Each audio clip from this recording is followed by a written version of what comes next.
gitu. Jadi bukan penyanyi yang membayar kepada pencipta, tapi IO, tip royalti ya, untuk menghargai hak pencipta. Bagaimana seseorang menyanyikan sebuah lagu, apakah hak ciptanya dibayarkan oleh penyanyi tersebut penyanyi atau oleh IO, itu saat itu belum ada peraturan itu. Nah ini pun bukan nggak terlalu jelas juga. Sekarang memang peran saya sebagai pengawas LMKN ya. Memang yang saya dengar itu memang sudah ada peraturan ya.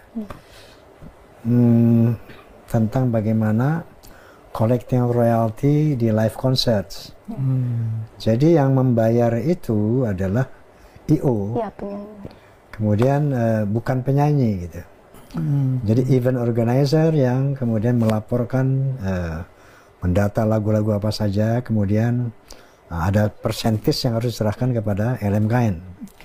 Nanti LMKN yang mendistribusikannya kepada LMK dan dilanjutkan kepada pencipta. Itu seperti itu sih prosedur yang saya tahu ya. Apakah ini sudah confirm undang-undang itu? Nah, kita memang ada di ranah abu-abu ini sekarang ini. Belum ada sesuatu aturan yang fix tentang live performance itu. Ya. Nah, jadi ketika ada keributan ini ya memang bisa terjadi, ya. Pada prakteknya setiap IO nanti itu harus melaporkan daftar lagu yang akan dinyanyikan secara persentis dari apa yang dihasilkan, gitu. Jadi bukan penyanyi yang membayar kepada pencipta, tapi IO, tip royalti ya, untuk menghargai hak pencipta. Itu memang kita harus mengupayakan berbagai macam model. Seperti apa yang bisa diterima oleh semua pihak. Ya. Memang ada pembicaraan mengenai hal itu bahwa kepolisian sebelum memberi izin keramaian itu harus mencantumkan dari LMKN. Apa sudah selesai belum dengan LMKN gitu kan? Baru dia memberikan surat izin. Tapi itu kan belum terlaksana itu. Ini baru ide-ide saja, baru gagasan-gagasan.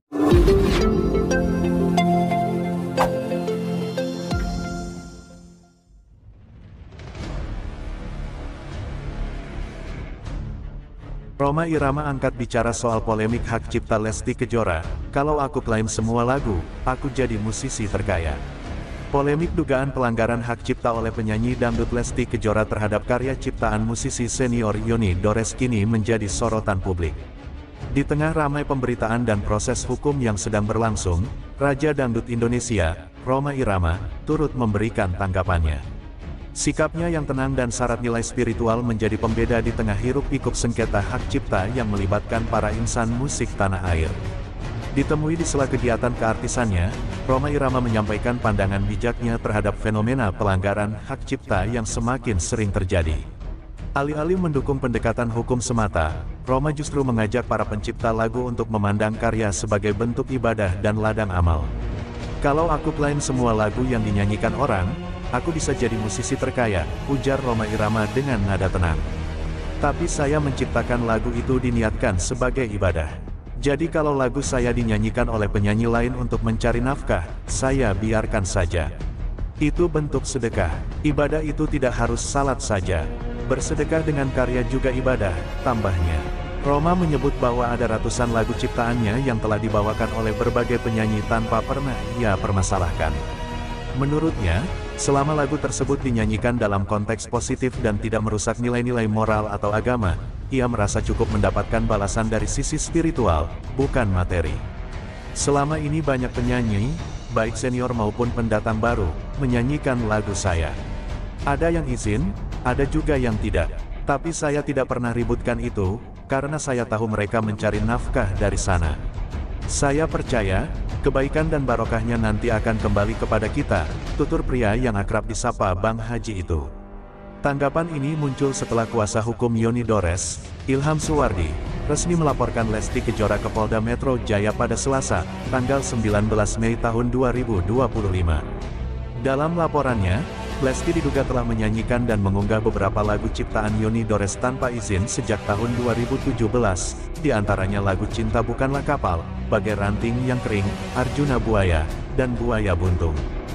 Jika terbukti bersalah, Lesti terancam denda hingga 1 miliar rupiah sesuai dengan pasal 113 Junto pasal 9 Undang-Undang Hak Cipta Nomor 28 Tahun 2014. Kuasa hukum Yoni Dores menyatakan bahwa pelanggaran ini bukan hanya terjadi sekali, tetapi berlangsung secara terus-menerus hingga saat ini, tanpa adanya itikat baik dari pihak Lesti untuk meminta izin ataupun berkomunikasi langsung dengan sang pencipta lagu. Dalam konteks ini, pandangan Rhoma Irama memberi perspektif berbeda. Ia tidak menafikan pentingnya hak cipta, namun ia menekankan bahwa niat dan manfaat sosial dari sebuah karya juga patut dijadikan pertimbangan. Sudahlah, jangan mengusik ketenangan para penyanyi. Kalau memang kita ikhlas berkarya, manfaatnya akan terus mengalir. Itu yang saya rasakan selama ini, katanya. Pernyataan Rhoma Irama ini lantas menuai berbagai tanggapan dari publik. Sebagian mengapresiasi sikap legowo dan religius yang ditunjukkan oleh legenda dangdut itu, sementara sebagian lainnya tetap berpendapat bahwa hak pencipta harus dilindungi secara hukum agar tercipta industri musik yang tertib dan profesional. Terlepas dari perbedaan pandangan, suara Rhoma Irama menjadi penyejuk dalam panasnya perdebatan. Ia menunjukkan bahwa di tengah industri yang kompetitif, masih ada ruang untuk empati, keikhlasan, dan kebijaksanaan. Respons publik, netizen beri dukungan untuk sikap bijak Rhoma Irama. @musikindonesia.it, Bang Haji Rhoma emang beda. Karyanya besar, hatinya juga besar. Contoh nyata musisi sejati yang berkarya untuk umat. @dangduters_1970. Kalau semua musisi sebijak ini, dunia musik Indonesia pasti lebih damai. @ririn_musik_lover. Lagu bisa jadi ibadah, sedekah. Masya Allah, kalimat sederhana tapi ngena banget. Salut Bang Haji. @rizky.dangdut. Hak cipta tetap penting, tapi niat baik dan keikhlasan juga penting.